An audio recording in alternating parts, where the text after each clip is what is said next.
Harry, great to have you as always to have a chat with. But I want to ask you one thing. You didn't become the wealthiest man in Australia by making bad line calls about property.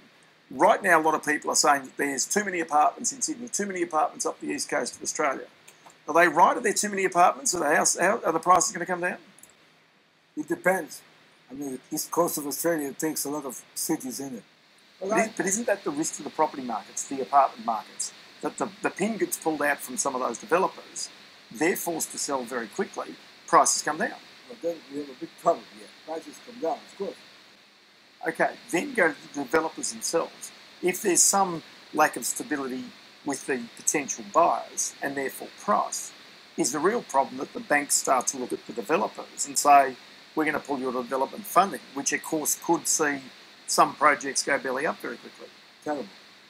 Because then they say to them, we don't want Chinese buyers. Now that's ridiculous. The Chinese have created the whole thing, and now we say, you can have 10 Chinese buyers, we don't want them. You get Australian buyers. Australian buyers will come, no problem, but they will not all come in one day. And the banks have been spoiled.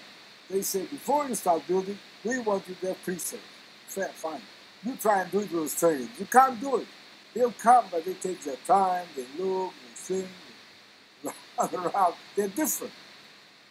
Since when did I have pre-sales of all the flats I built? Never in my life. Lately they can do it. But, you can't have it both ways.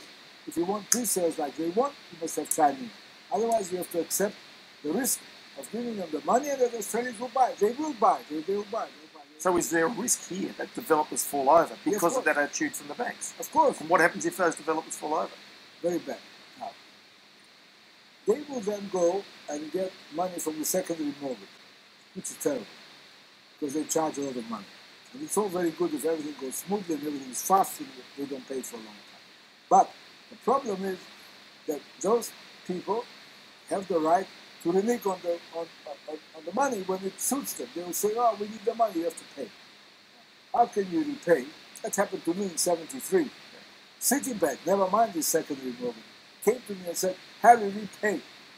So yesterday, I was the best risk you had. Today, I'm rubbish. Why? Because I can't repay. How can I repay when my building is half up? Who will pay? Who will buy my building half up? So it could happen to these guys. So I'm very worried. They should read very carefully what they signed there so that they can't pull out. The thing that drove the prices up so quickly were the Chinese buyers. Now, many things happen in China and many things happen here which have nothing to do with developers. So, in China, what happened was that prices went up a lot in China. So the Chinese were no longer as keen to buy here because they could make more money over there, point one. And we have to remember for future that we are controlled not only by what we do, but what happens somewhere else. So tell me this, the attitude of the banks right now when it comes to the apartment prices and the apartment market, you spoke about the Chinese buyers, but does the attitude of the banks towards those buyers, does that become key to what the prices do, at least in the short to medium term? Yeah. Now, we shouldn't be really affected by that, but we are. I'll try to fix it if I can, but here's the problem. Our banks know that the Chinese purchasers are very reliable. They know they've been for years very reliable. No bad debts. They pay all the time. Pay big deposit, not 10%, 30%, no problem. So the banks want them. Developers want them.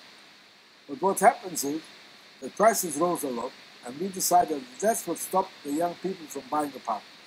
There's many other things that stopped it, but that's one of them. So now we have to think, why is it that because our banks are not satisfied with the way they fill in their forms to Chinese, they won't get money. Now that's a silly reason, because how do they build the whole of China? I mean, they have the same forms and they fill them up the same way. We can't just lose the market because we don't like the way they fill in the form. Prices come down and there's no certainty anymore. Then the banks get frightened.